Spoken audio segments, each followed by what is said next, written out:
amala onye nnekwu nwa ejide ebube nnukwute nwa ejide ebube nwa mụrụ n'obi na Agụleze Chukwu obodo ọma ka mụ na-eje ị na-anụkwa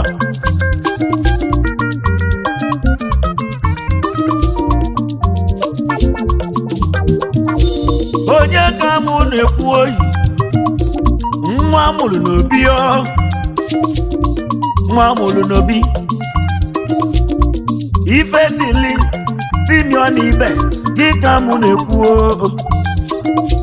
bawa ka m na-ekwu oyi bawa na ibugo John Power onye nwere gị na nwere ife John Power odegwu gị ka mụ na-ekwu John Power Chukwu ego ka m na-ekwu ọnwa na-etili ọla daalụọ ọnwa niile tio ọnwa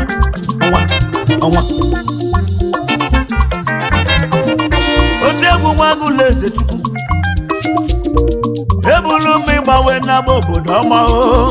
Agụleze Chukwu obodo ọma onye na-ekwu okwu ya o jego obodo dị iche iche ebe ọ na-achụ ego ọ na-echu obodo oyibo ka a na-echu mmiri ebe ahụ ka o jelo wee bute nnukwu ike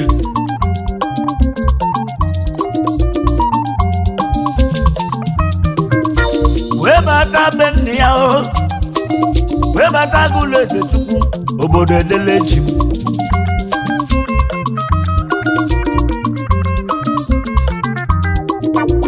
obodo enwebe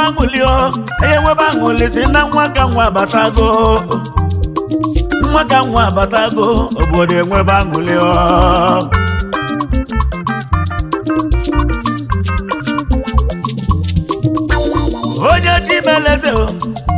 onye Chimeleze ga-abụrịrị eze Chukwu ego na ibulugo eze wee bata Lagos welu ife oyibo na-akpọ company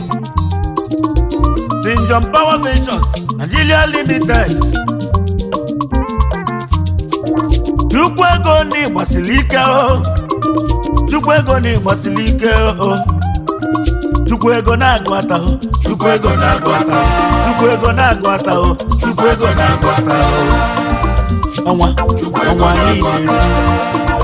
ọnwa niile Chukwu ego na-agụ ata ọnwa na-etili ọlọdegwu John Power John Power oke mgbe ejije ebube ude gị na-ede na mba niile ude gị na-ede na mba niile ife ị na-eme n'obodo dị iche iche likao ị na-eme n'obodo elikao ife ị na-eme na Agụleze Chukwu obodo ọma n'olili nne Power na ibuzi karịsịa Chukwu ego na ibuzi karịsịa John Power na ibuzi karịsịa ọnwa na ibuzi karịsịa Chukwu ego na ị na-eme ife ego Chukwu ego na ị na-eme ife ego Chukwu ego na ị na-eme ife ego Chukwu ego na-agụ ata Chukwu ego na-agụ ata Chukwu ego na-agụ ata Chukwu ego na-agụ ata Chukwu ego na-agụ ata Chukwu ego na-agụ ata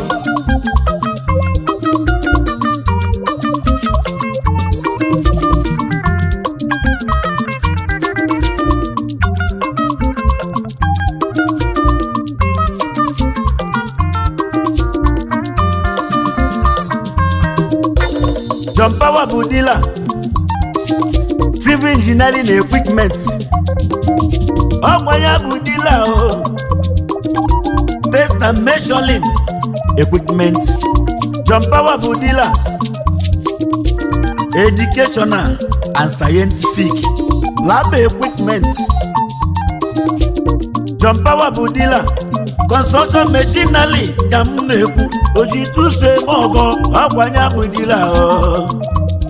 agricultural equipment kajebe head office kajebe zenu head office Shop F 429 industrial section na Lab International Market n'Ọjọ na Lagos kajebe na Cholum ebe ngwa afịa ga-adọ ebe ahụ ka enwere ive niile Second Avenue House 24 First Town beside Unity Bank Amu Odofin Lagos State Chukwuego na-egbasiri ike obodo mụta nwa ka nwa asị na ọ dị ka Chisike ọgwadnene obodo mụta nwa ka nwa asị na ọ dị ka Chisike nwa dị mma na-enye aṅụle nwa dị mma na-enye aṅụle nwa dị mma na-enye aṅụle nwa dị mma na-enye aṅụle nwa dị mma na-enye aṅụle nwa dị mma na-enye aṅụle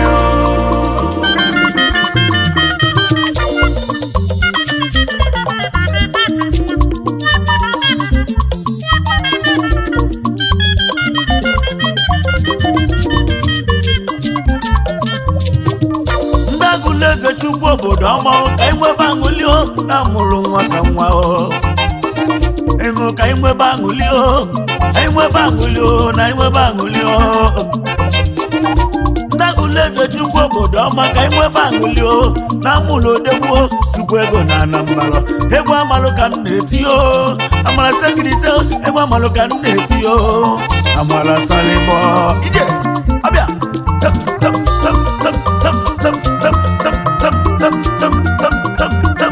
ice.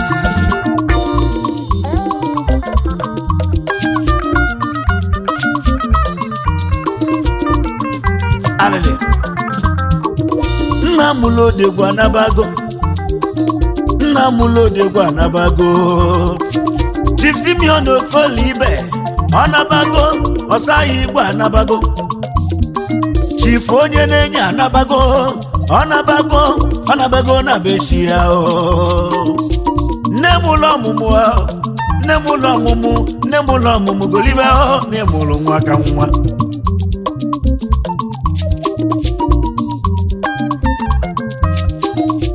Mrs. Fidelia Ibe ada n'ịdị ọra mma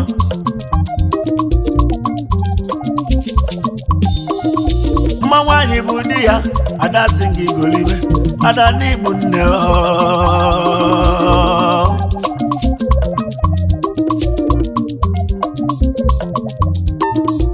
ka nje ekele lọlọ Chukwuego na-agọta ada golibe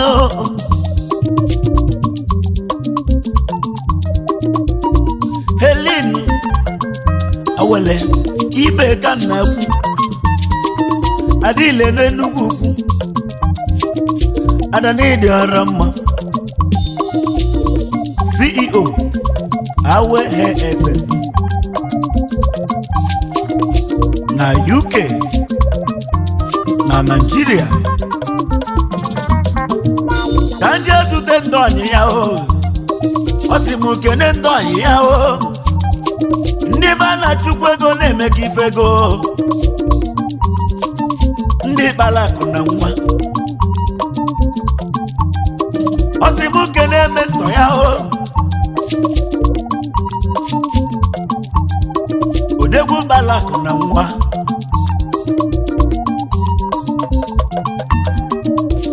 Eric Ezechio Chairman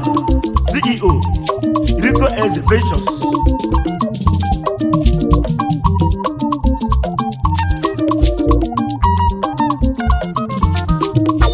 Rico Eze bụ odegwu Rico Eze bụ odegwu Rico Eze bụ mmọnwụ ọgaranya ị na-eme ife ego ọgaranya ị na-eme ife ego ọgaranya ị na-eme ife ego ọ sị m ke n'ọnyị ya onye ka mụ na-ekwu D-Money Global High Chief Ikenga n'Umueshio CEO Trading Away Enterprises Nigeria Limited Ikenga n'Umueshio Ikenga n'Umueshio Ibu nnukwu mmọnwụ. Ikenga n'Umueshio Ibu nnukwu mmọnwụ. Ikenga n'Umueshio Ibu nnukwu mmọnwụ. Chukwuego akụgo ebugo Akụgo ebugo. Chukwuego akụgo ebugo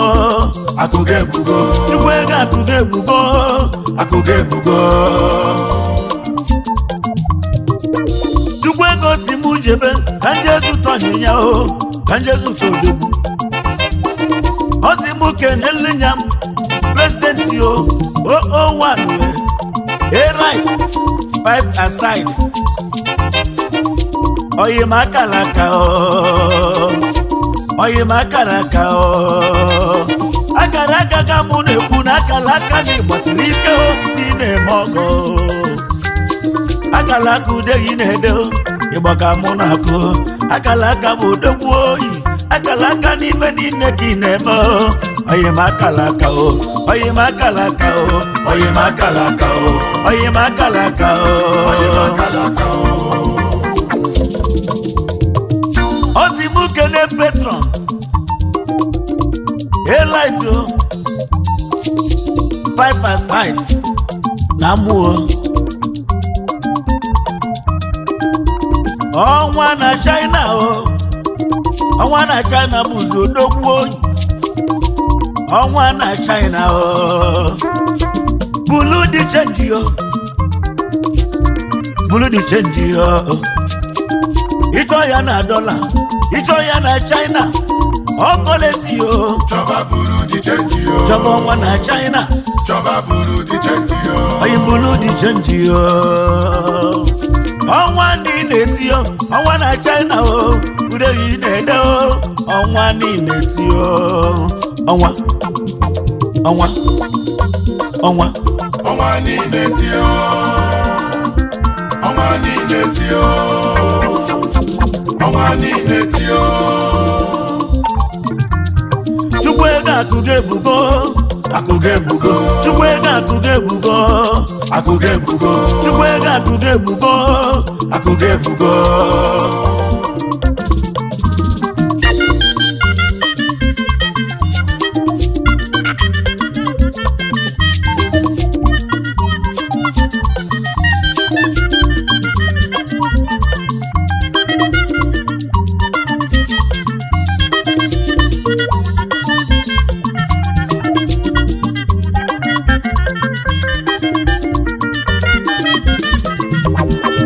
Ozimu jebe na Nando ka nzute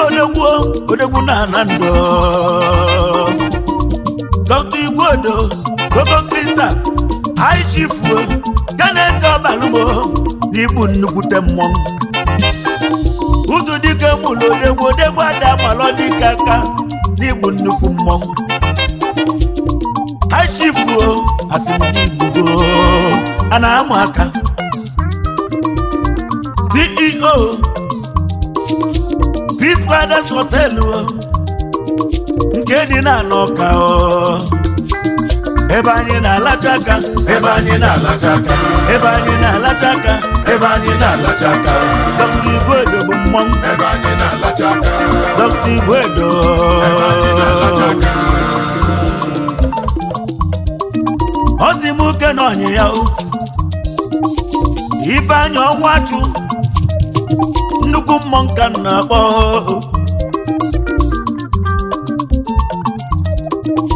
Jasmine Global n'Igbuzo odogwu onye nnukwu ego ka m na-akpọ n'iso n'ife a na-eme a na-ama aka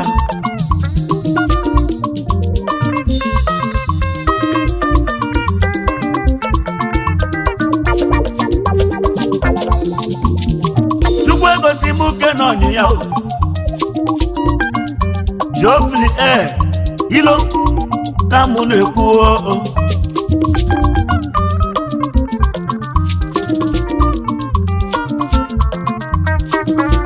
Jeff n'Australia nnukwu mmọnwụ ka mụ na-akpọ n'ịgbasiri ike jefu ka mụ na-akpọ n'ịgbasiri ike ọ sị m uke n'ọyị ya abụchi ile anya ka mụ na-ekwu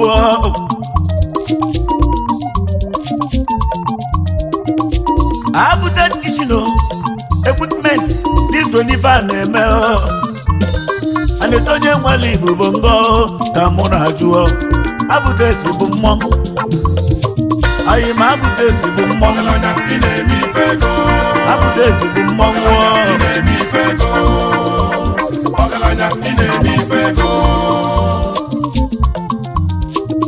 ọ sị m uju tọghị ya ka mkwudo odegbuo n'igbo mmọnwụ Nwachukwu ụba ka mụ na-ekwu Nwabụgodu Dati Furniture ịbụ onye ego Nwabụgodu bụ odegwu Nwabụgodu bụ odogwu ọgaranya ị na-eme ife ego Chukwu egosi m uke n'ọhị ya Shisipren Ezelie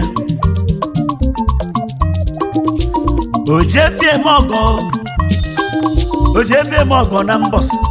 CEO Seaway Fresh Investment Ojefie Mogo na mbọs Ojefi n'ịdị mma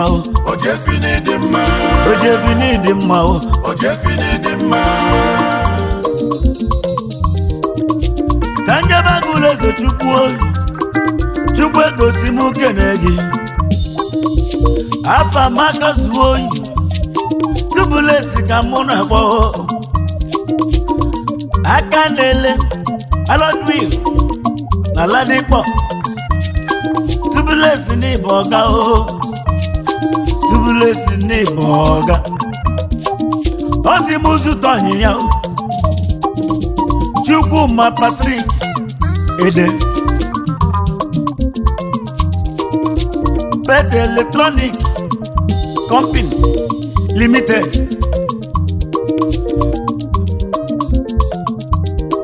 ife niile ka ị na-eme ọ sị m zụta ọnyịnya Tochukwu ọfọ ka m Dankano ka mụ na-ekwu Toxic Man Enterprises Nigeria Limited Dankano ka na-ekwu n'iso n'ife a na-eme n'Igbo odogwu onye nnukwu ego ka mụ na-akpọ Dankano ka mụ na-akpọ ọyị m Dankano oge nwe ejide ebube onye nwe ejide ebube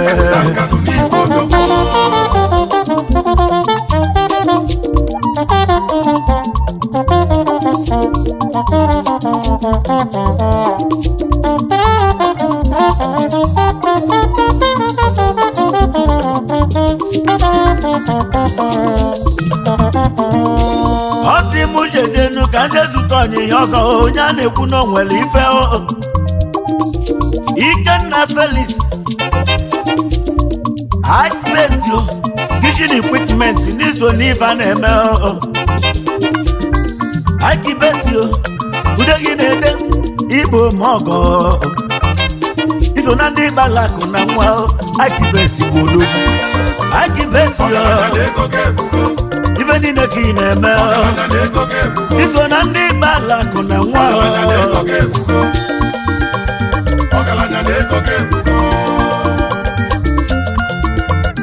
Chukwu ego akụgo ebugo Chukwu ego akụgo ebugo Chukwu ego akụgo ebugo